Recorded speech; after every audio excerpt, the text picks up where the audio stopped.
Salam, hörmətli abituriyentlər. Mən Zülfiyə Şabanova, Fokus Akademinin coğrafiya müəllimiyəm. Hal-hazırda sizə bir neçə test tapşırığının izahını təqdim edəcəm. Gördüyünüz kimi birinci məsələ bizə rütubət məsələsinə aid bir nümunə verilib burada. Məsələnin şərtinə əsasən deyir ki, -20 dərəcə Selsi temperaturda 1 kub metr havanın nisbi rütubəti 50%dir.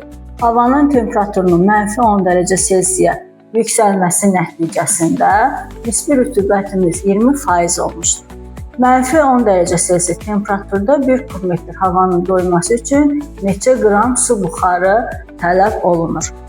Və məsələnin şərtində əlavə olaraq bizə göstərir -20 dərəcə Selsi temperatur 1 kub metr orada hava su buxarı saxlayır.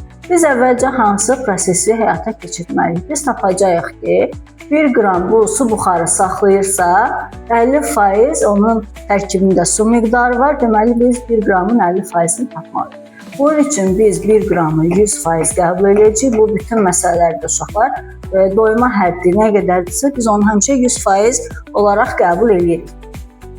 Və 50% göstəricisi olan X-i burada tapırıq. X burada 0,5 qram təşkil edir. Deməli, hal-hazırda bizim -20 dərəcə Selsi temperaturda 0,5 qram bizim su buxarımız mövcuddur. Və mən temperaturu -10 dərəcə Selsiyə qədər yüksəlsəm nə baş verəcək? Temperatur qızdığına görə, yəni artdığına görə uşaqlar su doyma həddindən, yəni hava doyma həddindən uzaqlaşır. Yəni havanın sıxlığı artır. Bu zaman daha çox su buxarı tələb eləyir. Onun üçün indi bizim buradan tapdığımız 0,5 qram su buxarını -10 dərəcə üçün hesablamalıyıq. Və burada şərtdə bizə verir ki, həmin bu 0,5 qram 20% 10 dərəcə üçün su buxarı təşkil edir. Yəni, mənim 0,5 qram -10 dərəcə üçün 20%-dir. Və mən mütləq rütubəti tapanda 100%-i tapmış oluram.